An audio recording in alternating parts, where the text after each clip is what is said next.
മധ്യപ്രദേശിലെ പതാലേശ്വർ മഹാദേവ ക്ഷേത്രത്തിലെ ഒരു ആചാരത്തിൻ്റെ ഭാഗമായി 11,000 ലിറ്റർ പാലാണ് നർമ്മദാ നദിയിലേക്ക് ഒഴുക്കിയിരിക്കുന്നത്.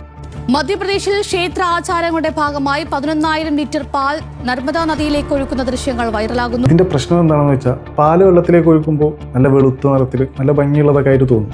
പക്ഷേ വെള്ളത്തിൻ്റെ അടിയിലെ അവസ്ഥ അതിഭീകരമാണ്. ഇതിന് ശാസ്ത്രീയമായി യൂട്രോഫിക്കേഷൻ എന്ന് വിളിക്കും. പാലിലെ ഫാറ്റും പ്രോട്ടീനും വെള്ളത്തിൽ ലയിച്ചു ചേരുന്നതോടുകൂടി ഇതിനെ വിഘടിപ്പിക്കാൻ വേണ്ടി ബാക്ടീരിയകൾ വലിയ തോതിൽ ഓക്സിജൻ ഉപയോഗിക്കും. ഇത് വെള്ളത്തിൽ ലയിച്ചു ചേർന്ന ഓക്സിജൻ്റെ അളവ് അതിഭയങ്കരമായിട്ട് കുറയ്ക്കും. ഇതിൻ്റെ ഫലമായി വെള്ളത്തിൽ ജീവിക്കുന്ന മീനുകളും മറ്റ് ജലജീവികളും ഓക്സിജൻ കിട്ടാതെ ശ്വാസം മുട്ടിച്ചാവും. നർമ്മദ കേവലം ഒരു ജലസ്രോതസ്സല്ല, ആയിരക്കണക്കിന് ജീവികളുടെ ആവാസ വ്യവസ്ഥയാണ്. 11,000 ലിറ്റർ പാലെന്ന് പറയുന്നത് അതിഭയങ്കരമായൊരു ഓർഗാനിക് മലിനീകരണമാണ്. ഇത് വെള്ളത്തിലെ ആൽഗകളുടെ അമിതമായ വളർച്ചയ്ക്ക് കാരണമാകും. ഇത് നദിയുടെ സ്വാഭാവികമായ ഒഴുക്കിനെ തടഞ്ഞുകൊണ്ട് നദിയിലെ വെള്ളം പോയിസണസ് ആക്കും. ഇത് ഈ വർഷം ഫെബ്രുവരി 13 ഉത്തർപ്രദേശിലെ മഹോബ ജില്ലയിൽ നിന്നുള്ളൊരു കാഴ്ചയാണ്.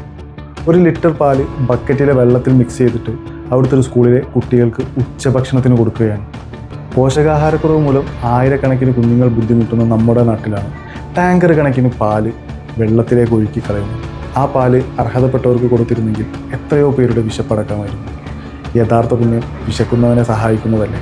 നമ്മുടെ നദികൾ ദൈവികമാണെന്ന് കരുതുന്നവർ തന്നെ അതിനെ മലിനമാക്കുന്നത് വിവരക്കേടാണ്. ആചാരങ്ങൾ കാലത്തിനനുസരിച്ച് മാറേണ്ടതുണ്ട്. പ്രകൃതിയെ നശിപ്പിക്കുന്ന ഒരു ആചാരവും ഈ ഭൂമിക്ക് നല്ലതല്ല.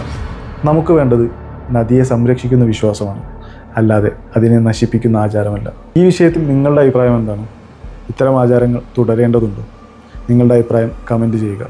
മറ്റുള്ളവരുടെ അറിവിലേക്കായി ഈ വീഡിയോ മാക്സിമം ഷെയർ ചെയ്യുക.